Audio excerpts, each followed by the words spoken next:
बीते दिनों दिल्ली के एक अस्पताल में सिवान के पूर्व सांसद और राजद के बाहुबली नेता शहाबुद्दीन की मौत हो गई। शुरुआती वजह कोरोना बताया गया, लेकिन बाद में रिपोर्ट निगेटिव भी आई, ऐसी भी खबरें थी।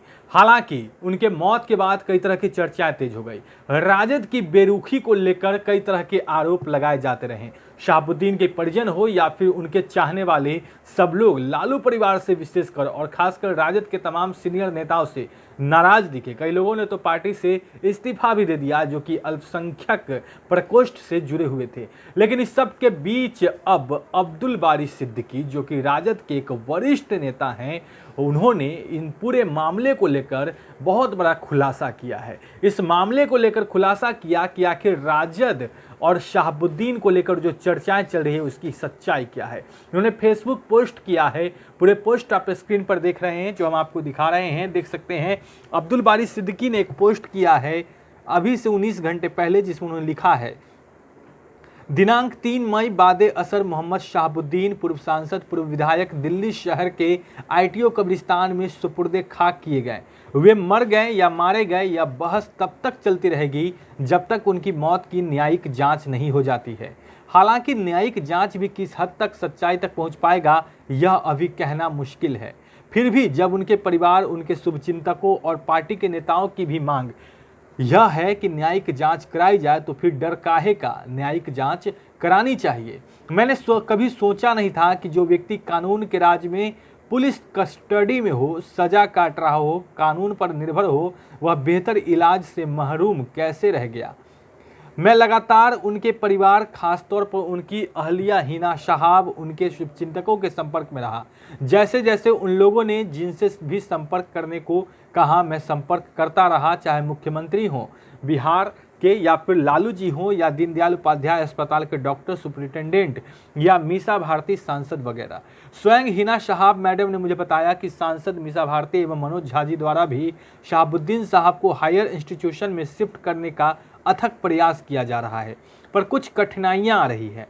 इसलिए उन्होंने मुझे माननीय मुख्यमंत्री बिहार से बात करने को कहा, ताकि शहाबुद्दीन साहब को हायर इंस्टीट्यूशन में जल्द से जल्द शिफ्ट किया जा सके। इस बाबत मैंने तुरंत ही माननीय मुख्यमंत्री बिहार से संपर्क किया, उन्हें सारी बातों से अवगत कराया। दीनदयाल उपाध्याय अस्पताल के डॉक्टर रवि पाठक बार बार कहते रहे कि उनके बेहतर इलाज के लिए उन्हें हायर इंस्टीट्यूशन के लिए अनुशंसा की है। उन्होंने यह भी बताया कि डीजी जेल ने भी अनुशंसा की है। ऐसा नहीं है कि हमारी पार्टी के वरिष्ठ नेताओं ने शहाबुद्दीन साहब के अच्छे इलाज हेतु उन्हें एम्स भेजने के लिए दबाव नहीं बनाया। अस्पताल सूत्रों के द्वारा उनकी तबीयत क्रिटिकल होने की बात बताई गई, फिर बताया गया कि उनका निधन हो गया। ऐसी परिस्थिति में उन्हें हायर इंस्टीट्यूशन में नहीं भेजे जाने का खुलासा तो जेल प्रशासन और गृह विभाग, भारत सरकार को तो करना ही पड़ेगा। ऐसा क्यों नहीं किया गया है? शायद उनकी मृत्यु के बाद जेल प्रशासन द्वारा जो तस्वीर सोशल मीडिया पर आई है, उसे देखने से ऐसा लगता है कि वो महीनों से बीमार हो। सांसद एवं विधायक रहे आदमी को एम्स या किसी अन्य हायर इंस्टीट्यूशन क्यों नहीं भेजा गया? जबकि मुझे ऐसा बताया गया कि एक नामी गिरामी अंतर्राष्ट्रीय स्तर के अपराधी जो तिहाड़ जेल में ही कैद थे और कोरोना से संक्रमित है, को भी एम्स में इलाजरत रखा गया है। कोविड प्रोटोकॉल में भी भेदभाव क्यों किया जा रहा है? उनके परिवार के लोग, उनके शुभचिंतकों एवं पार्टी के नेता लोग भी चाहते थे कि मोहम्मद शहाबुद्दीन साहब को सुपुर्दे खाक उनके मातृभूमि सिवान में किया जाए, तो उन्हें कोविड प्रोटोकॉल का हवाला देकर नहीं भेजा गया। जबकि 2-4 दिन पहले उनके दूसरे व्यक्ति को उनके मातृभूमि हरियाणा में दिल्ली से भेजा गया। देश के संविधान ने व्यवस्था की है कि कानून को अपना काम बिना भेदभाव, राग, द्वेष, पक्षपात के कार्य करने का। हम सब जब कभी किसी संवैधानिक पद पर जाते हैं तो इसकी शपथ भी लेते हैं, पर संविधान और उस शपथ का मजाक क्यों बनाया जा रहा है? मैं फेसबुकिया नहीं हूँ, यदा कदा कुछ पोस्ट करता हूँ। उनकी मौत की खबर एक पहेली की तरह है। कभी खबर चली कि उनकी मौत हो गई, फिर उनकी मौत का खंडन किया गया कि वो इलाजरत हैं।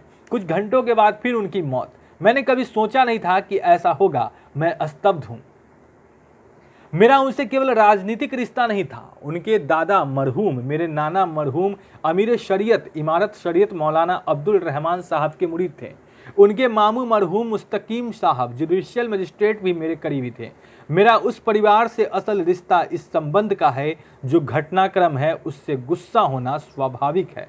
जब भी पार्टी पर किसी तरह का संकट आया तो शहाबुद्दीन साहब पार्टी के लिए स्तंभ बनकर खड़े रहे और पार्टी के नेता श्री लालू प्रसाद जी भी उनके लिए बहुत सारी यादें हैं।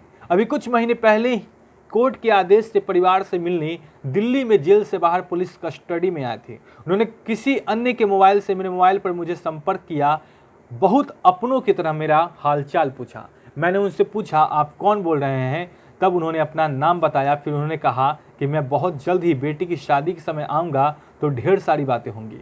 अब वो बातें कभी नहीं होंगी। उनके साथ की तस्वीर जब मैं और वो सिडनी ओलंपिक में ऑस्ट्रेलिया की राजधानी कैनबरा गए थे, यह उस वक्त की तस्वीर है।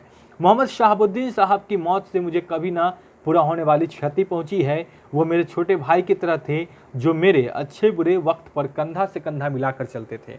उनके गुजर जाने से मुझे बेहद गम है। उस गम को अल्फाजों में बयान करने के लिए मेरे पास अल्फाज नहीं है।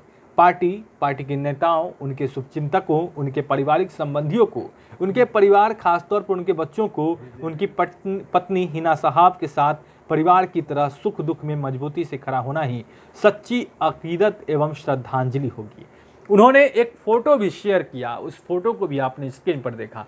तो शहाबुद्दीन के मौत के बाद अपनी कुछ यादों को उन्होंने शेयर किया है अब्दुल बारी सिद्दीकी ने, जो कि बिहार के राजद के एक बहुत वरिष्ठ नेता माने जाते हैं। बढ़ रहे हेडलाइंस बिहार के साथ। अगर आपने अब तक हमारे चैनल को सब्सक्राइब नहीं किया है तो जल्द सब्सक्राइब कर ले। धन्यवाद।